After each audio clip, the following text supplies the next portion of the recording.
Greetings, everybody. This is Cassandra-Floyd, also known as the Daughter of the Fates. I literally. Can you turn that bathroom off and that light off, please? I'm literally just finishing with a client, so that's why I'm late. Sorry, everybody. Don't be. Okay. All right, my dear. So be safe getting home. Yes. And just go to the end of the stairs. Yeah. Yeah. Thank you so much. All right, I'll be in touch. Yes. Yeah, especially about the new moon thing. Yes, I want to send that text. Yeah, like within the next 24 hours. Yeah. So much love. Thank you. You are welcome. Enjoy the coca. Oh, that I'm excited about. Please. Yes, you will get feedback. I'm excited about that. Make those millions happen with those coca. Yes, baby. That's all it's for. Bye, kitties. So I'm gonna be multitasking.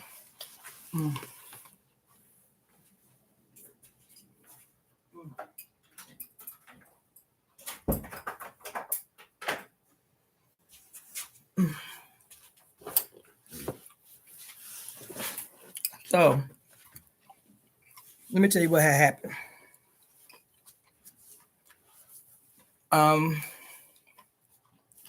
Last night I went to this event.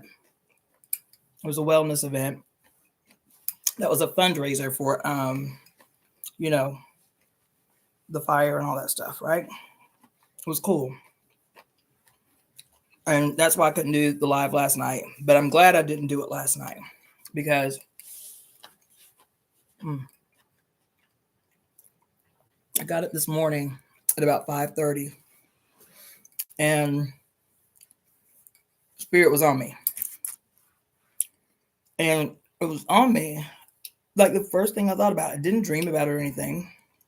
But when I first got up, Spirit was like, write the song.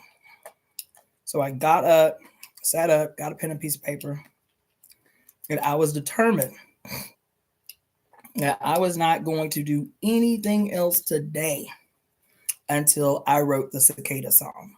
That's what came to me this morning at 5:30. I was like, all right, I got to write the Cicada song. I got to put it off long enough. I got to write the Cicada song, right? Excuse me. So I sat down in my bed and decided I was just going to take some fresh notes about the significance, the spiritual significance, and the meaning of the cicada. And of course, because y'all know my affliction already, that shit turned into an actual all the fuck day wormhole. Okay? Like literally all day. That woman who just left from getting a session with me, the only interaction I've had all day, I haven't walked outside my house. I've been sitting, taking notes. Mind blown. So I get up, taking notes, and then finally I get up, like out the bed, feed the cats, whatever. And so last night, all day yesterday, really, I know everybody panties was up in a bunch about it, but that damn inaugural shit wasn't nowhere near my radar yesterday. It didn't emerge as a thought in my consciousness once yesterday. I didn't even peep the technique until I finally got up out the bed, sat down to drink my little smoothie and watch a little catch up on YouTube when all of the For Yous in my YouTube was about this goddamn inaugural fiasco yesterday. I was like, oh, damn, I forgot about it. So mind you, I had taken about 2.5 hours worth of notes before my feet even hit the floor this morning. And the dive was so wonderful and so deep. I was like, oh my God, yes, this is going to be amazing, right? And all kinds of stuff. I'm researching the mythology of the cicadas from the 7 continents and this and this and this. Just all this brilliant shit. everything's just clicking and firing and just like, oh, this is gonna be big. You feel me? Made up my mind I was gonna write this damn song today, which of course didn't happen. You feel me? However, today is another day. But I got so much good shit that can creep. And so it's not just a song. It's gonna be more like a meditation, right? So, baby, let me tell you what the hell happened. First video I watched on YouTube today was I don't remember the guy's name, but he was just showing like the most controversial and problematic highlights from the inaugural speech last night. And the first clip that he plays was the clip where Trump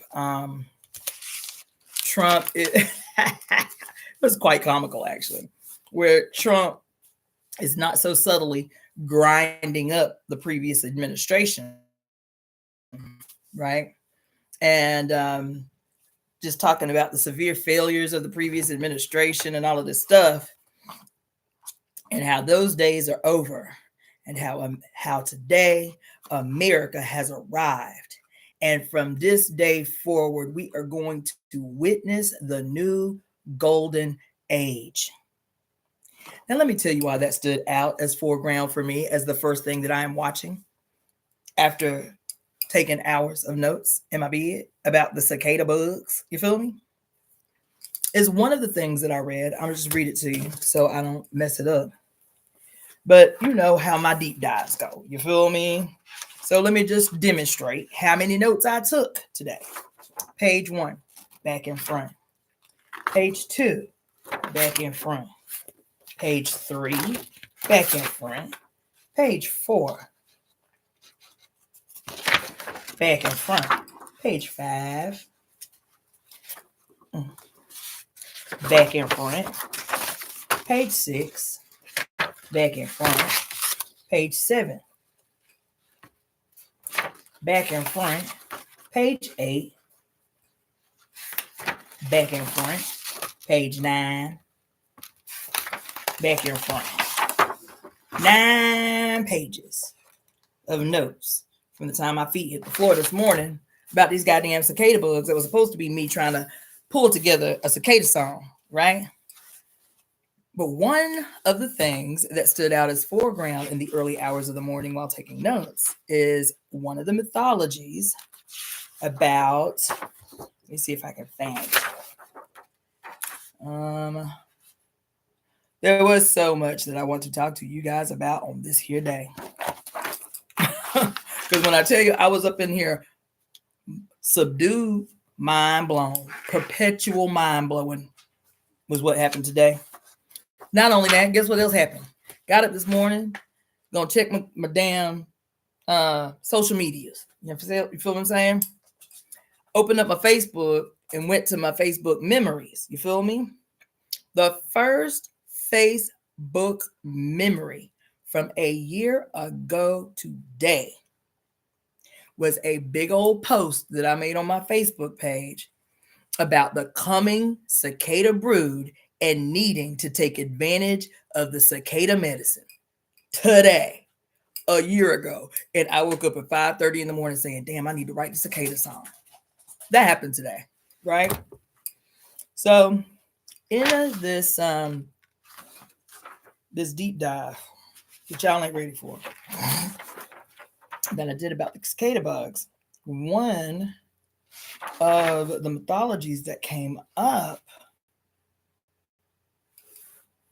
was about, who was it?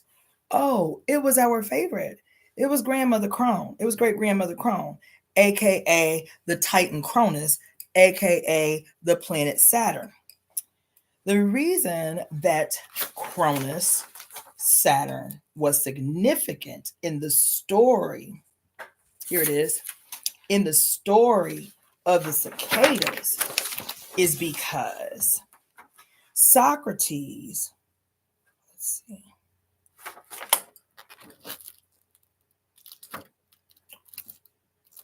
Okay, here it is. So Socrates wrote extensively about the cicadas. So apparently the cicadas played a big role in Greek mythology, in Greek culture, whatever. And so, where should I start? Mm-hmm.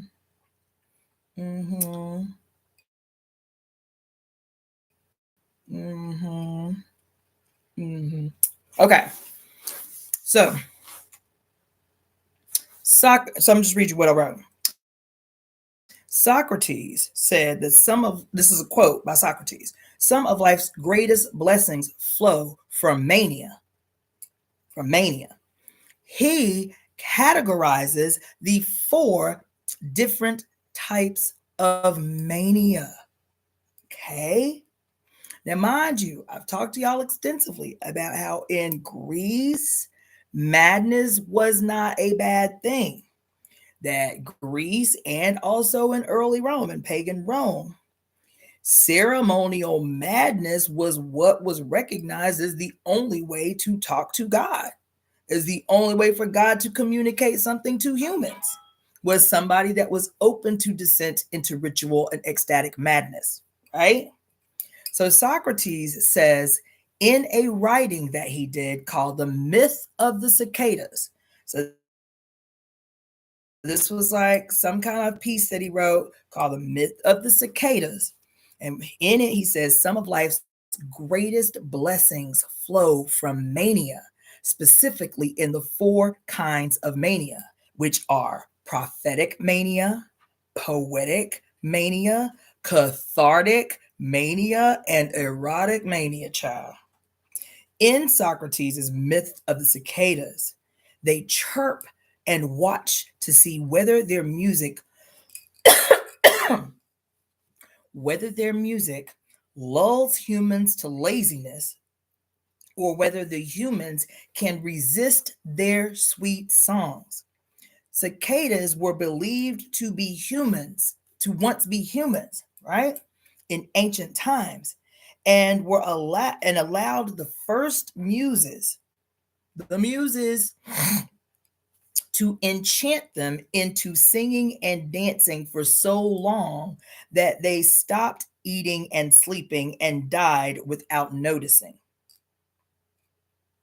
Okay?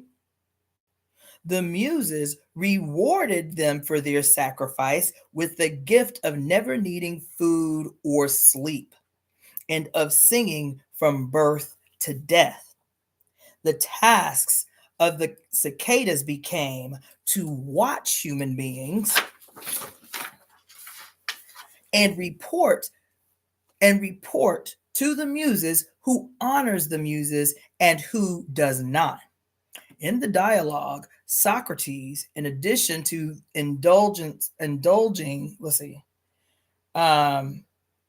Socrates, in addition to some other stuff that wasn't pertinent, indulges in an extended exegesis, which means to lead or draw out of his own demon. Okay? I'm trying to do this slow so y'all can rock with me. I know it's late for y'all, you feel me? But in addition to the dialogue, because he ends up having a dialogue with one of his students under this tree. They having this long conversation, and he tells his student, he tells his mentee, don't get lazy, don't fall asleep. I know these cicada songs cute, because the cicadas were in the tree that they were sitting under. He's like, but do not fall asleep. And then he proceeds to tell them the story of how the cicadas are watchers for the muses. Okay. And so in this dialogue, it says, in addition, he indulges in the extended exegesis, which means to lead or draw out of his own demon, right? An unknown superfactor. He's a lesser your demon is your lesser, your lesser deity, your spirit, your guiding spirit. Remember all that shit Mary Daly said about the guiding spirit, the demon, right? So anyway, so I was like, okay, well, let me look up demon again. So demon is a lesser deity. It's like a godhead, but for each individual, or a guiding spirit, right? Demon literally means a provider or divider of of one's fortune and destinies, right? Then he was talking about that I really won't talk about. But in the same thing, he in the same little writing that he does, he talks to his protege about the additional significance of the cicadas. He talks about how long the cicadas have been around. So I Googled it really quick. Cicadas have been on Earth for 200 million years. So they up in here. They've been here for a long time, 200 million years. So he's talking to his protege. He's like, yeah, they've been here a long time. Their significance is amazing. And then he tells his protege, he says, something, how did that go?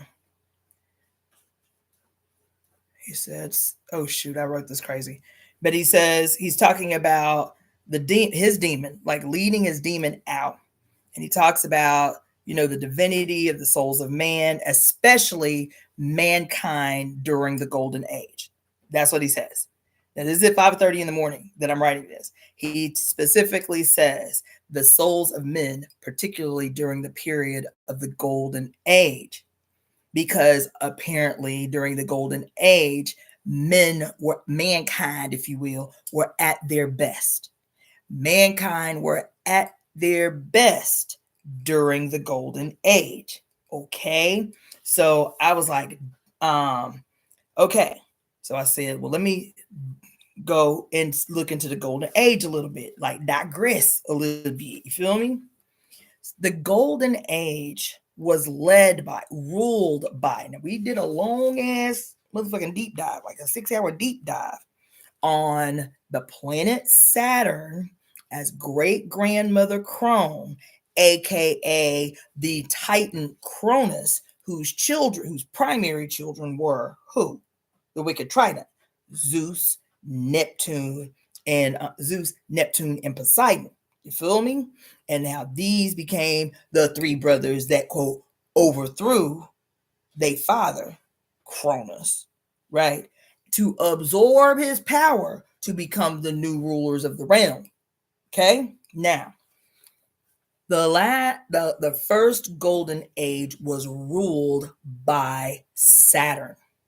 Well, they say Cronus, led by Kronos, right? And remember in that one long thing that I did about Saturn, they talked about how Saturn was called the night sun. That there was a period supposedly in ancient history where the night sun, Saturn, shone purple, but as brilliantly as the day sun. That Saturn had been known as the night sun, right? That period of Saturn as the night sun was the last golden age. Okay? Kronos, or great grandmother Crone, governed the last golden age along with a deity named Astrea. Okay? Astrea, so this golden age period was defined by there was no war. It was perfect peace. Let me just read what it said. It says, of the golden age, the primordial, that it was led by primordial peace, harmony, stability, and prosperity. During this age, peace, harmony, and prosperity prevailed so much in that people did not even have to work to feed themselves. That earth provided food in abundance. And that also in this golden age, because earth provided so abundantly, human beings lived to be a very old age with a very youthful appearance, eventually dying peacefully with their spirits living on as guardians. And so they talk about how the golden age wasn't defined by gold itself, but as a defining characteristic of mankind, which was gold as in good and noble.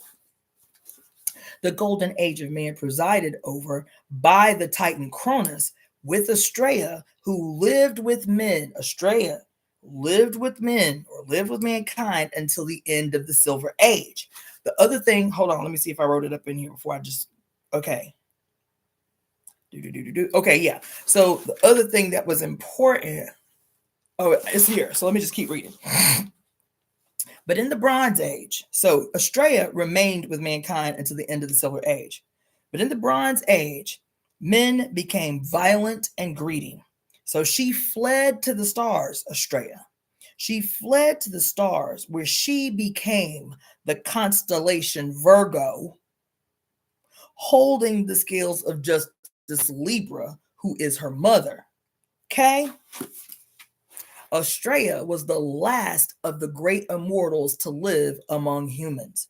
So, let me keep reading. So, according to the poet Virgil, he wrote that Estrella was destined to return to Earth. Listen to the word, y'all.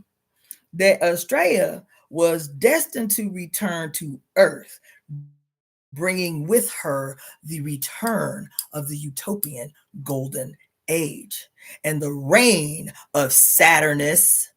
Listen, y'all, and the reign of Saturnius, Greek Cronus, fallen god king, who introduced agriculture and helped humans to develop new civilization. You hear me?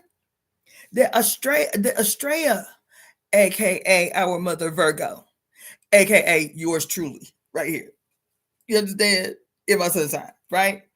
That Estrella was destined to return to Earth, prophesied to return to Earth to bring a new utopian golden age along with the reign of Saturnius. Meaning, not only would the golden age be returning, but rulership in that age by great grandmother Crone. Hey, all right.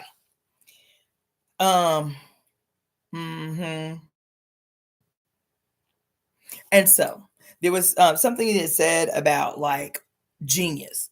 Socrates, he said something about like a genius spirit, right? So you got the demon, which is like a guiding spirit that's with you from the time you take your first breath until you are planted back in the ground. That's your demon, okay? And then he talked about like your genius too is a spirit, and your genius is a guardian angel or divine spirit that each person has for life. Juno's spirit, and it's called a Juno spirit in every woman. And Juno is the daughter of Saturn. I was like, God damn, right? Okay, so let me not get too far off because I didn't even start in the place that I wanted to start. But let me tell you what had happened, why I started there. Is because after I wrote that and got up, and the first motherfucking thing I see on YouTube this morning is Trump's declaration of him ushering in America's next golden age. And in the same sentence, he says, drill, drill, drill, drill, drill. Talking about the exploitation of mineral resources. I said, this is not happening. This is not happening. You feel me? When I tell you I was subdued, right? That happened. Hold on. There's some other shit I got for your boy Trump. Let me not get too far off because it was a lot. Nothing. I didn't watch anything related to news yesterday. Nothing at all. Nothing at all. So when I tell you that the inauguration and MLK, that none of that shit was on my radar yesterday. None of it. And so waking up today, not only seeing this fiasco that happened at the White House, but also to learn today that after I think it's 48 years in prison, Leonard Peltier was given, was basically, he's freed. He won't be going home until February 18th. But Leonard Peltier, who has been a political prisoner, supposedly for killing 2 FBI agents during it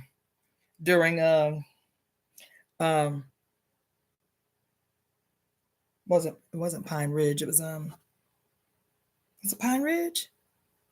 Anyway, this standoff between it was Pine Ridge. Okay, cool. Yeah.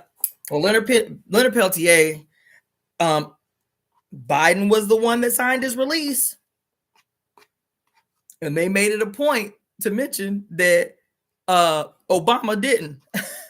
Obama was petitioned and Obama didn't, but Biden, after Biden at 12 o'clock in the afternoon yesterday, pardoned all his family members. At the same time, Donald Trump pardoned 1,500 January 6th indicted people who have been indicted. You understand? Trump pardoned them today, baby. I mean, yesterday, right? So I was like, damn, yesterday was an eventful motherfucking day, right? And I was all up in here in the black and shit, and yesterday was an eventful day.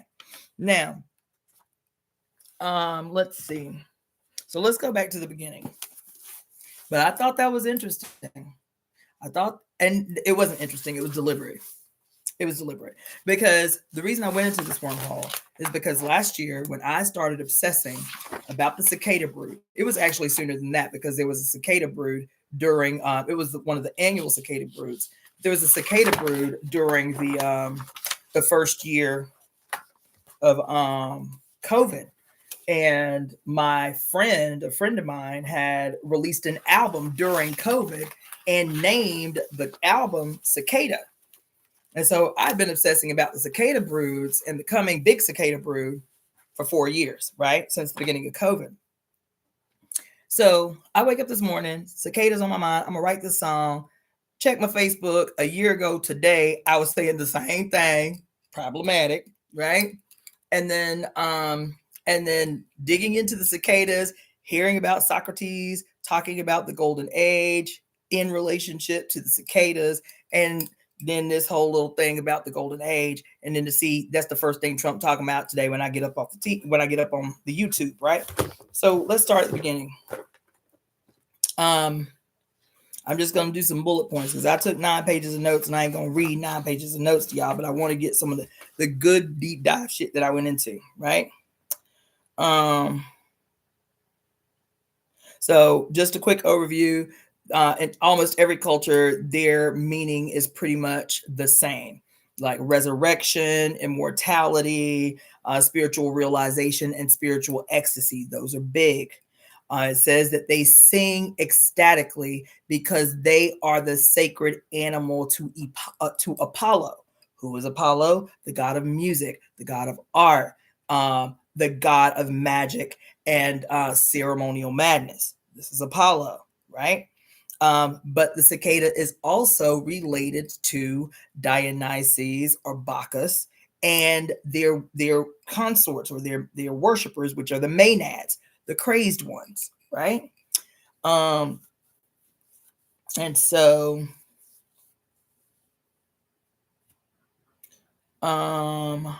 there is a story written by Socrates called Eunomos and the Cicada. And the story is about this guy who plays this instrument. It's called a cithara. I'm starving. I haven't eaten anything. The first thing I'm eating today. I had a smoothie first thing this morning, but that's it. Anyway.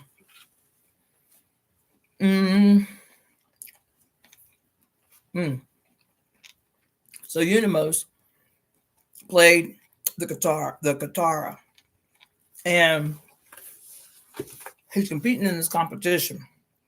He's going ham, right? One of the strings pops at the height of his song, and the cicada bug had been listening to his music nearby.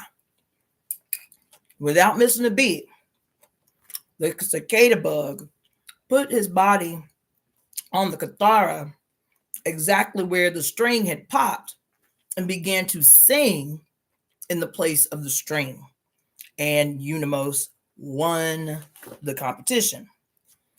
This was like apparently a big deal, and the story had been told over and plays over and over and over again. Now, so thank you, Java Watson. Thank you for the donation. So whenever I'm doing these researches, and like I read an article or something, or I read in Wikipedia that there's a link to something else, I'll just check out the link real quick and see if there's anything interesting or significant.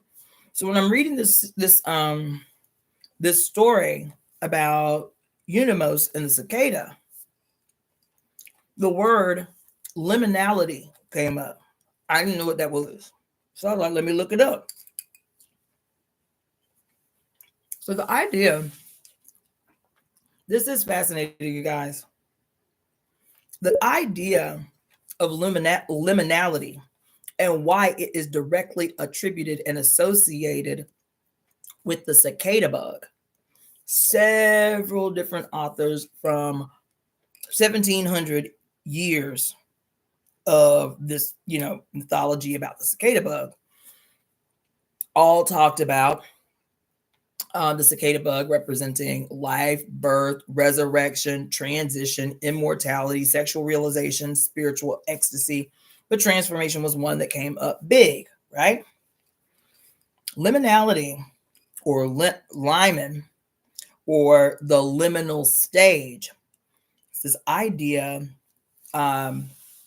attributed. Did I write this dude's name down?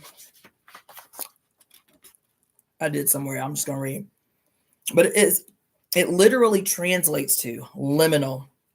Literally translates to stand at the threshold. Go ahead and pre-clutch your pearls. Pre-clutch your pearls. Okay? Liminality means to stand at the threshold. The quality, listen, this is what it means. Its translation is to stand at the threshold.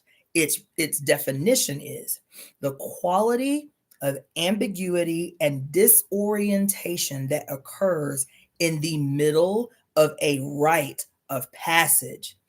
Listen. When participants no longer hold their pre-ritual status, but have not yet begun the transition to the status they will hold when the rite is complete, the space in between. Okay? To stand at the threshold between one's previous way of structuring their life and identity,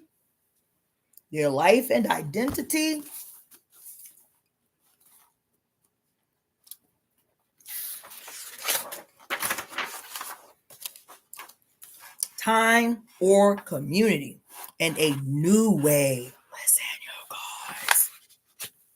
And a new way. This space in between the previous held time, identity, community, and a new way, which completing the rite establishes. This includes political and cultural changes. During liminal periods of all kinds, social hierarchies may be reversed.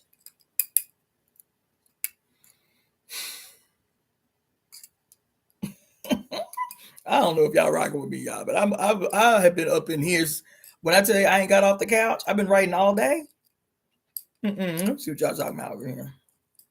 I found a giant moth carcass last night with perfectly intact wings. Google the species, and it's a part of a family called Gonimbrasia, part of the moth family Saturnidae. That I just got goosebumps. Aaron. I'm so glad you're discussing this, Cass. When I read about this theory, I was blown away knowing the stuff you have taught us.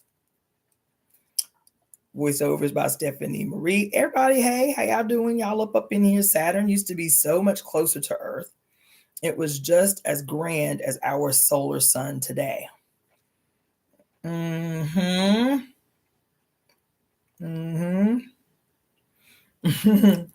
Tajali says she just saw a TikTok about it yesterday. Aaron Viper. Women who are feminine have been in charge of agriculture since time immemorial. Here in Africa, they will still run the markets despite patriarchal influence. In Southern Africa, we call her Inko Sazana. One of the articles in the local paper today was how Eswatini can survive Trump. Girl, the whole world is scrambling. I can email you a picture of the article later today if you'd like. Absolutely, Aaron. I'd love it. Do that. Who is Marcus Harvey, Lisa J? Lisa J, who is Marcus Harvey? I'm out the loop on that.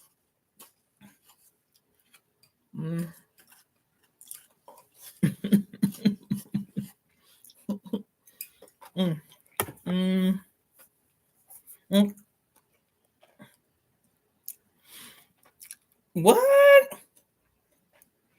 They post humorous. What do they call it? Posthumous. They gave him a posthumous pardon. Oh my God.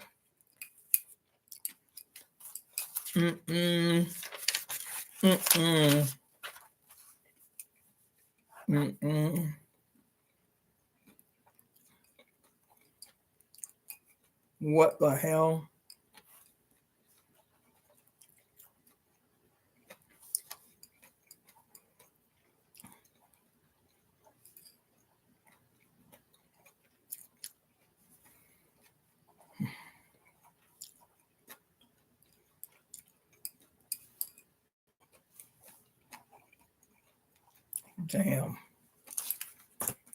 Damn. What the fuck? Oh my God. Listen. So in 2016, a friend of mine who is a rapper, producer, music producer, he's produced 100 songs for Dead Prez. His name is Tahir RBG. As a matter of fact, I played the album for y'all. I played the CD for y'all when I was driving to a friend's house last month. The name of the album is Hymns of the Whirlwind. I am having a moment. I'm having a moment.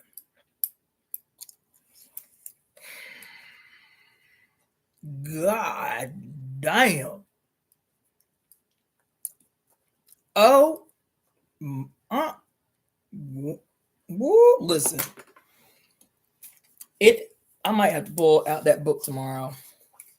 But in the book, Philosophies and Opinions of Marcus Garvey. You know, Garvey was a Christian, but he was like, a radical. You feel me? But one of the statements that he made was he was talking about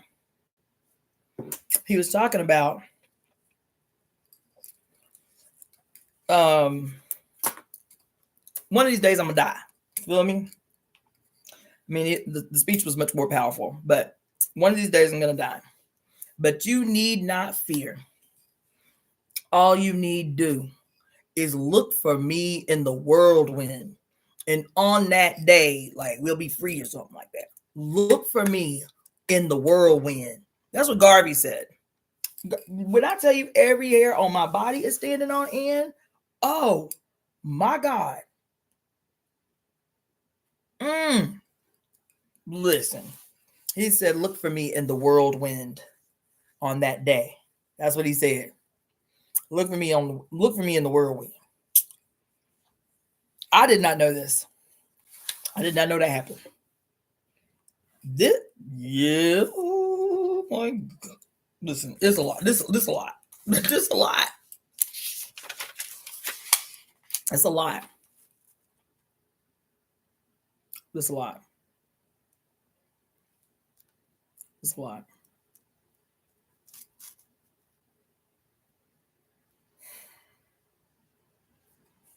There's a lot.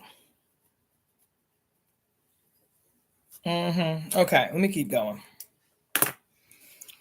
So,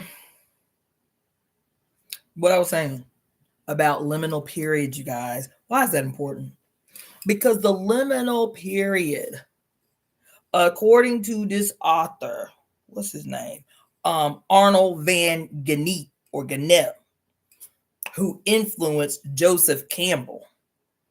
You feel me?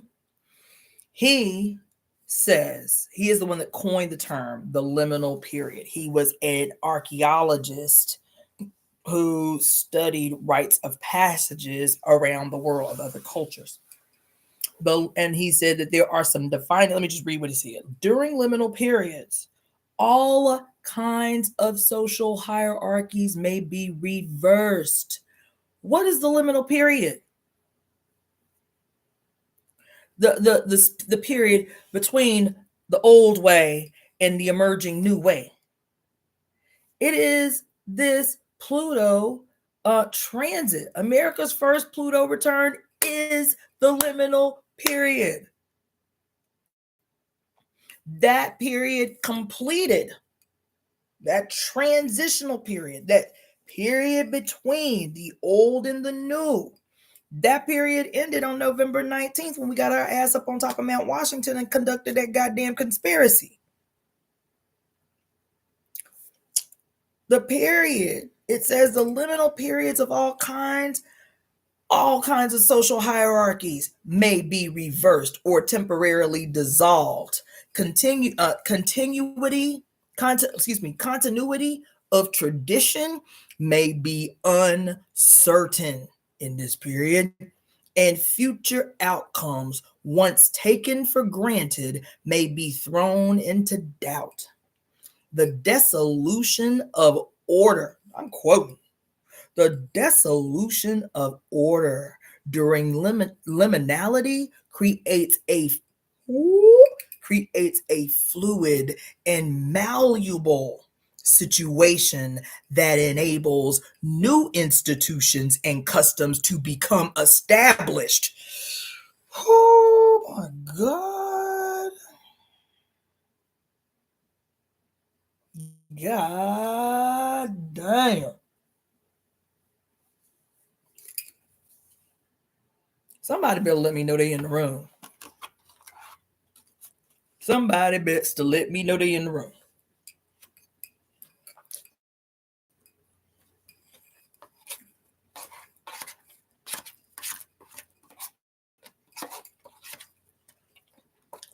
Y'all ain't up in here. Listen. That paragraph I just read to you, I remember doing a live like 7 or 8 months ago. I was doing a read. I was doing an astrological, a tarot read for y'all. And one of the cards that came up, I don't even remember which card it was, but I went on this whole long, can I remember what card that was? But I went on a whole long diatribe about this period in human history that is where evolution is certain. It ain't no shit that's up for debate. Evolution is certain. And what it was requiring of us, this my exact words, was in this period, in this relationship with our mother, can you allow yourself to be malleable? That's exactly what I said. Can you allow yourself to be malleable? Can you be fluid enough to allow the mother to shape and mold you to her will? That's what I said 8 months ago. And I read this shit this motherfucking morning, child, and was streaming tears. I said, God, this motherfucker wrote this idea about liminality in his observation primarily of African rites of passage in Zimbabwe, in quote, then Rhodesia. And how no matter where he went in the world in his studies, these components existed in every rites of passage. But we think of rites of passage just about the individual, not as social, collective rituals and rites of fucking passage, baby. And this shit hit me like a ton of bricks this morning. He said social hierarchies can be reversed in the liminal period. He said they can even be dissolved.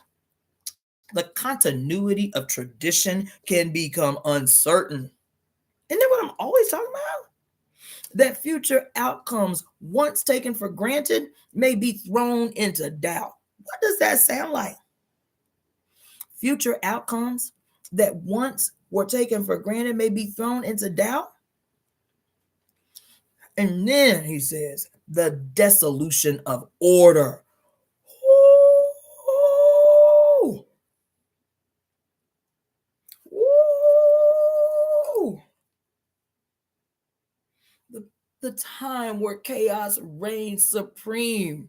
And if we do not fear it, the chaos will serve us. He said the dissolution of order during liminality creates a fluid and malleable situation that enables the new institutions and customs to become established. God damn. Ooh. Listen. So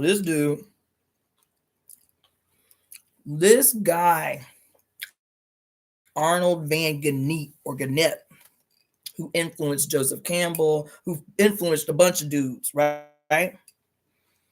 They said so much of his work he spent talking specifically, writing specifically, teaching specifically about the relationship between ritual and theater.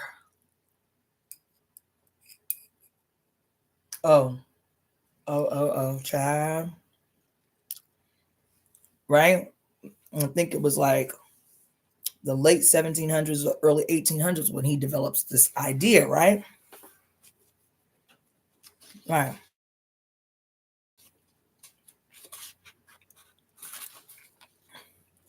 So they mentioned Joseph Campbell because they were saying that Joseph Campbell's work entitled Hero with the Thousand Faces specifically references this idea or this theory of liminality by Van Gennep. And what he calls the categories the departure, the initiation, and the return. These are the three stages of initiation: the departure, the initiation, and the return. This is according to Joseph Campbell, right? According to Van Gennep, the preliminal rite, if you will, is the rite of separation.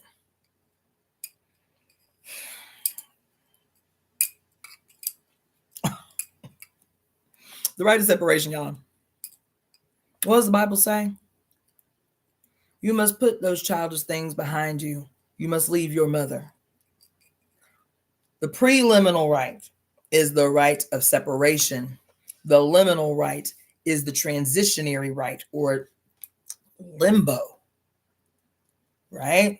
The post-liminal rite is reincorporation or return. There's a concept that he develops called comunitas, which means an unconstructed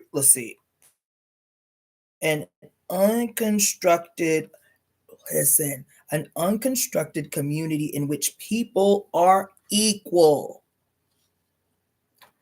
An unconstructed community in which people are equal. He says the components of what he calls the anti-structure, which occurs in the post-liminal rite, or the post-liminal stage. I don't know if I'm being Lisa J, god damn it, woman, fuck. Lisa, I can't believe you just did that. Why did you do that? Why did you just say that? What compelled you to use that analogy, Lisa J? I'm fucked up right now. Why you said that, Lisa J? I cannot. I don't want to see no smiley emoji. You better answer my question. God motherfucking damn. Girl, let me tell you why I'm up in here subdued. Let me see if I can. Where did I write this shit down?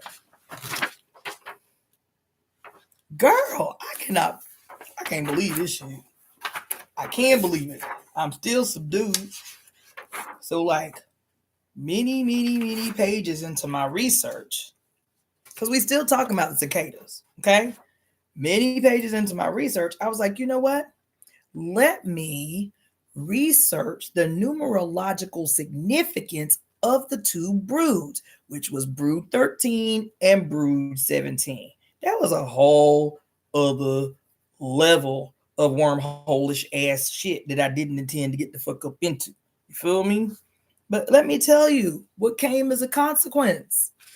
Lisa goddamn J, and that statement you just made at 10:57 p.m. talking about separating the goats from the sheep, bitch. Baby, when I tell you I'm up in here subdued, where this shit at? Yeah, I guess I'm gonna have to skip around because you just brought it up. I was gonna just go straight through the notes, but you done brought it up, so now I have to digress again. Hold on.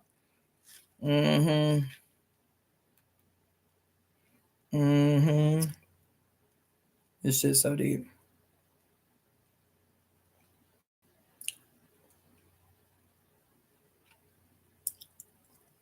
Huh.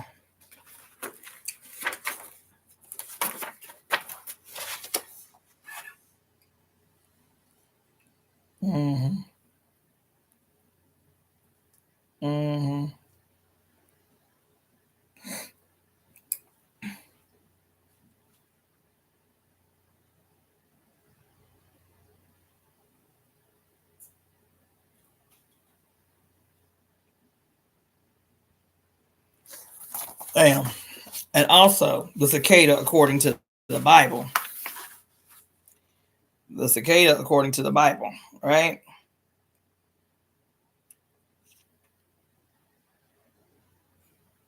Let me tell y'all how deep this shit gets, y'all.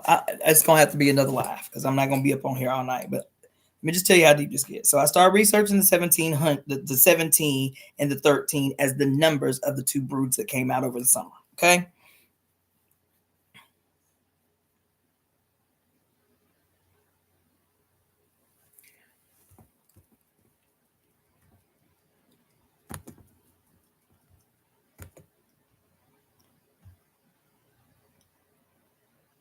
Yeah. Let's see here.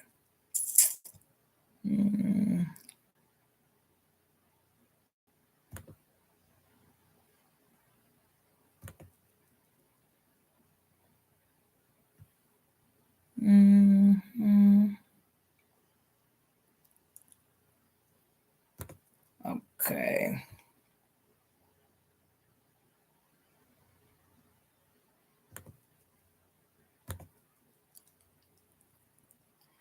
Okay. All right. Let's see here. Okay. So let me tell you, the 17 and the 13. I was like, this is significant, right? So let me just go and look up the spiritual meaning and significance numerologically for 17 and 13, right? And guess what came up? The first thing that came up where the cicadas were concerned was, you remember I was telling you guys maybe in November that we have to create a plan. We have to create a plan for May 25th, which is the day of Jubilee for the Roman Catholic Church. That day is the day that the Pope is doing some big old ceremonial ritual in the city that used to be, I forget the name of the city, it starts with a Z or something, but the city that used to be Nicaea, which is now a city in Turkey. He is doing some kind of ceremonial event for the day of Jubilee in honor of the 1700 year of the Council of Nicaea. This year, just a year later, because the cicada brood was this past summer in July. May is the 1700th anniversary of the first council of Nicaea. 1700, right? And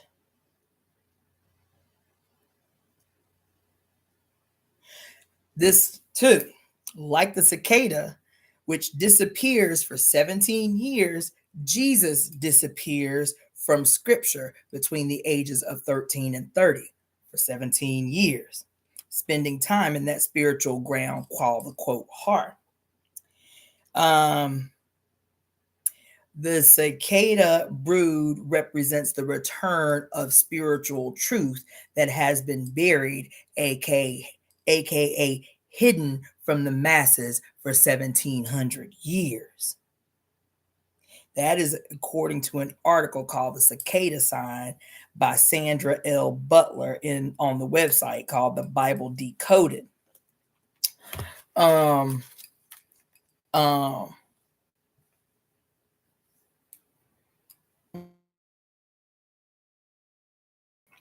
Osiris died, the Egyptian god Osiris died on the 17th moon day.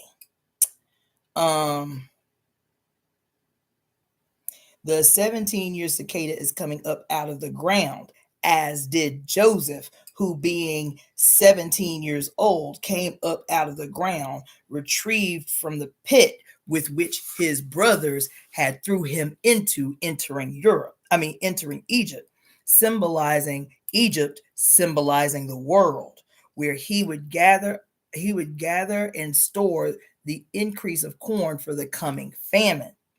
The corn symbolizing the spiritual word of God, for which there is now a growing hunger, as was spoken by the prophet Amos.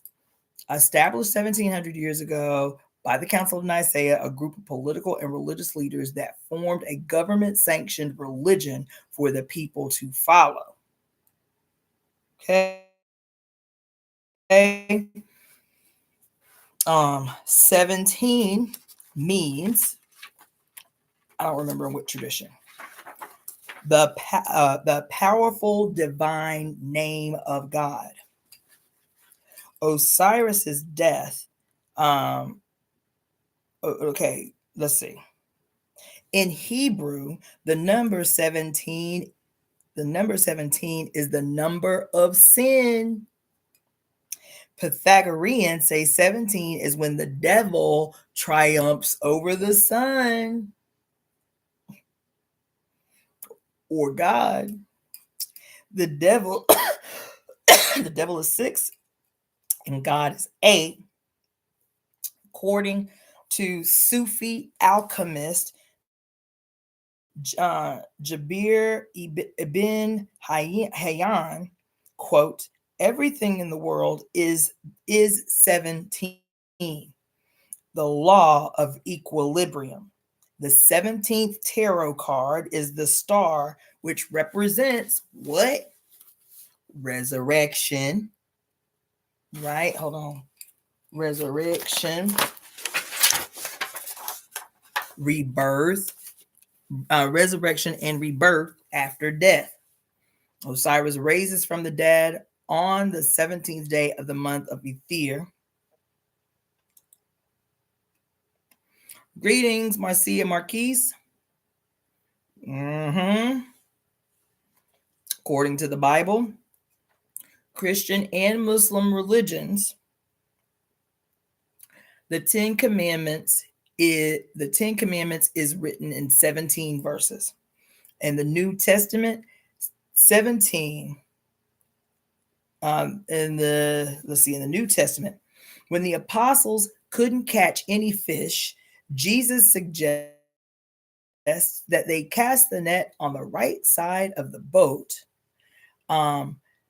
They did so and caught 153 fish from the depths. Did y'all know I charge $153 for my readings and my wellness consults? And I did it because it reduces to 9. I was looking for a number that reduces to 9. But then I read this. I was like, oh shit, they did. They caught 153 fish from the depths. Add all the numbers from 1 to 17, and you get the number 153, which reduces to the number 9. 17. Oh, you know we're in a number 9 year. Did y'all know that? We're in a number 9 year. Energetically, we're in a number 9 year. 17 is associated with the zodiacal sign. Listen. Lisa J, because I'm still getting to the point that you made. The number 17 is associated with the zodiacal sign, the Capricorn, the goat, the pan. Matthew 23:33. This is it. Lisa J, your ears open? Your ears open, Lisa J? According to Matthew 25:33, the sheep are on the right and the goats are on the left. The sheep are on the right and the goats are on the left. Where you at, Lisa J? Did you see that shit, girl? You make that little slick ass comment in the damn feed. I'm like, why she say that? Because it's literally in my notes. It's literally in my notes from this morning at 5:30 in the damn morning. According to Matthew 25:33, sheep are on the right and goats are on the left. And the sheep represent blind, ignorant following. An Islamic tradition, initiates use 17 words in their daily prayer and 17 liturgical gestures. Chapter 17, verse 1 states, quote, "Most glorified is the one who summoned his servant Muhammad during the night. He is the hearer and the seer." Shiite mysticism, the number 17, is the number of the dead brought back to life. 1 plus 7, new beginnings and divine knower.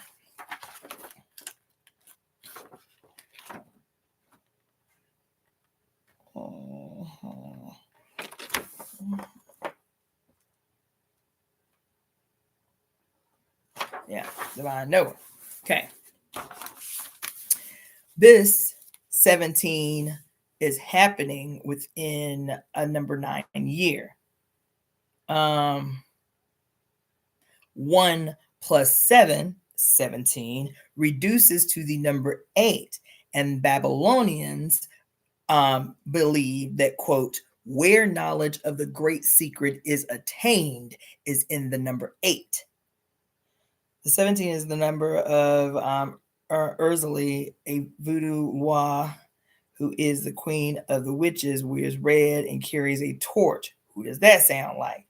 Why they would say that in church, and I would feel bad as I knew I was a goat, and now I know better, baby.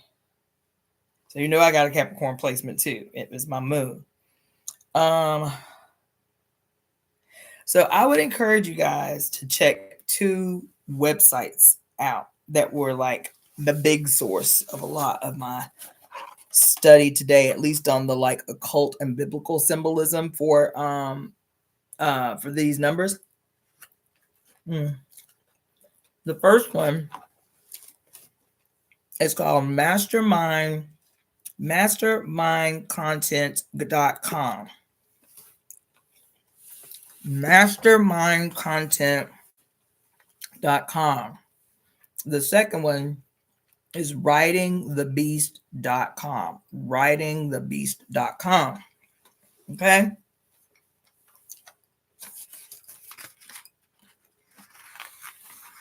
The number 17 is said to be the number of the Son of Man.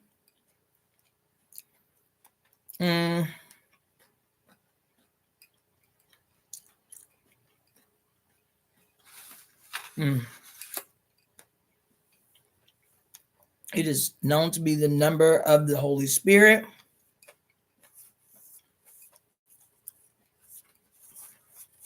St. Augustine said the number 17, even in its multiples, we find as an admirable sacrament.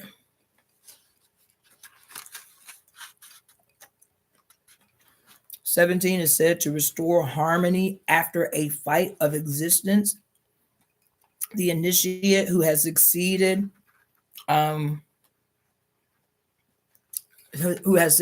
in his interior marriage."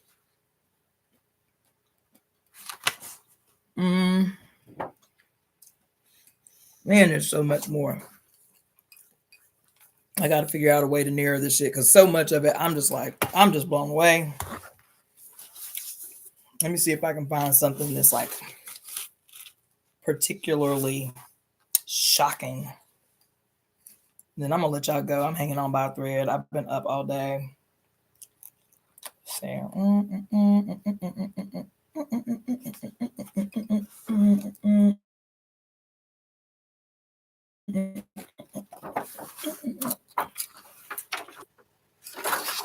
That's right, I guess. 17 people and 17 nations are present at the time of the Pentecost. 17 judges since the death of Joshua until Samuel. Rehoboam, son of Solomon, reigned for 17 years. Jacob lived 17 years in Egypt, according to Genesis 47. Was it 28? Pentateuch contains 5,852 words, broken down into multiples of 17 and 7.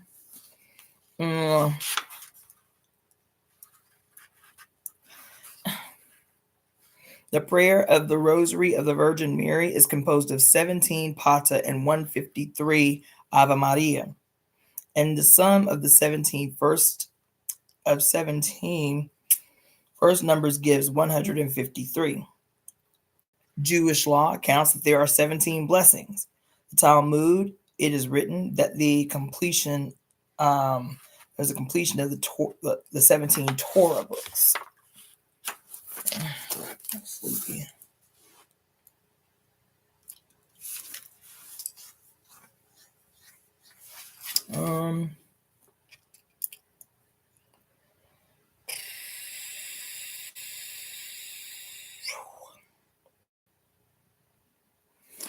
Let's see.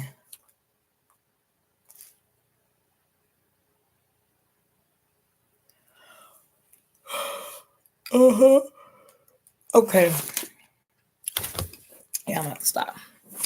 Okay, that's it for tonight. I gotta turn. And it's I thought it was early. It's late.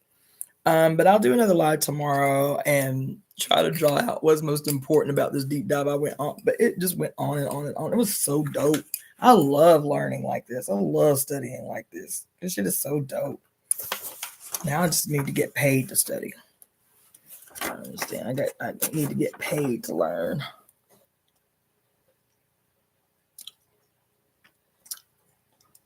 Oh, there was another weird one.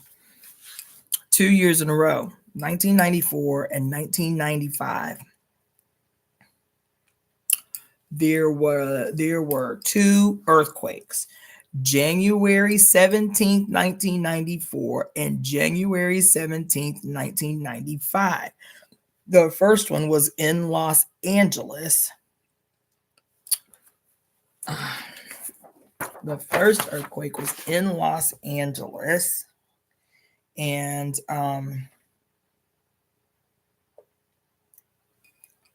they were both at the 34 latitude, which breaks down into 2 times 17.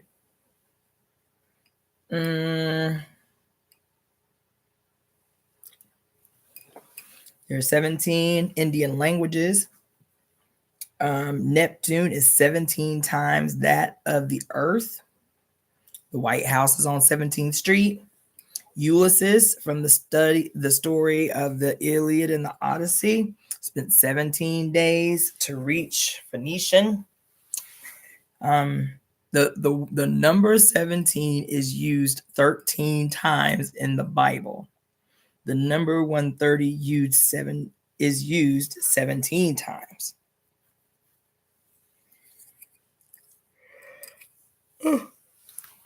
God unique. Oh, I peeped that today, Lisa J. I was gonna say something about it. Thank you for beating me to the punch. But Trump is number 45 and number 47. which makes his number that numerologically 911. Thank you for reminding me of that.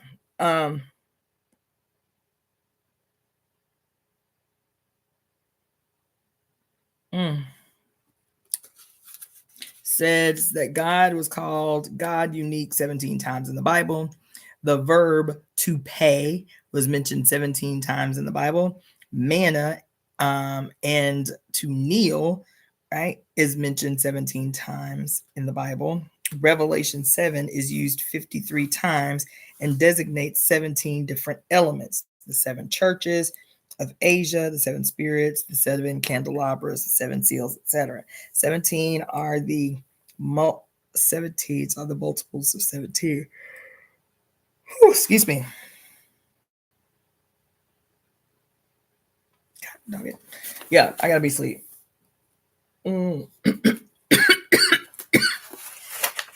Maybe I'll pick up on what I had to say about the number 13. But last thing I'm gonna say is I was in this wormhole today, and I keep the balcony door cracked so the babies can get in and out to use their litter box. So I'm sitting there minding my own business, and I have all these sticks up and everything because I've been getting orders for magic wands and meditation wands. So I got all these sticks out over the living room. Me and the cats are sitting today, and a yellow sparrow flies right into my door and perches right on one of those right on top of one of those sticks. So I thought that was cool. I think tomorrow what I will do is maybe start talking to you about the number 13. Because this thing is so deep. Whew, excuse me. Yeah, but now I gotta go to sleep. Yeah. So that's what I'm gonna do. You're welcome, Lisa J. This stuff is so deep. Thanks, rest easy. Man, listen, I ain't even got up in there good. You know what I'm saying? So I gotta figure out how to narrate this, because all of this research, these 9 motherfucking pages of notes, is 9 pages of notes, you feel me? Now I gotta extract what the hell I need to extract from them so I can write us a conspiracy song. So keep your ear open. I'll put y'all on as soon as I get it written.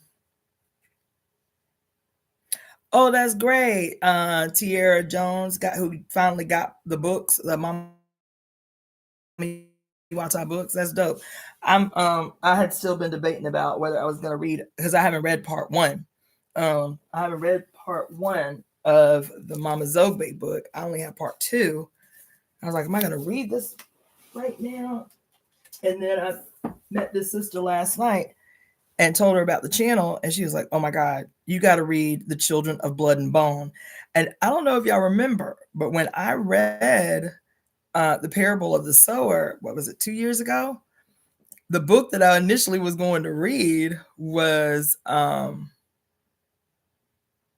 Children of Blood and Bone. So I was like, man, maybe that's a sign. Maybe I do need to pick that book back up and get in it. But I'll keep y'all posted. Okay. I'm not going to do any more temple studies or services this month. I'm exhausted. This fire thing and the residual impact that it's had has got me wiped out. I'm really energetically wiped out. I really am. And there ain't no two or three ways about it. I'm trying to surmount, you feel me? I'm trying to overcome. But when I'd say energetically, I am burdened right now. So I just had to go ahead and make the decision. I'm not going to do another temple service, which would have been last Saturday anyway, or a book study for the rest of this month, which is only 11 days. So the next temple study will be on February 1st on location, in the place that we just did the last one. Okay, so that's all I got for y'all tonight. If you need readings this week, big, massive energy, you can email me at EvoEmeTemp@gmail.com to get information on how to book a reading. That's EvoEmeTemp, EvoEmeTemp@gmail.com to find out how you can make donations, how you can book me, how you can get a reading, how you can get a complete wellness consult with write-up. Hit me up. Now I'm going to sleep because my eyelids is getting heavy. But thanks for chilling out with me, and I'll see you guys tomorrow. Peace.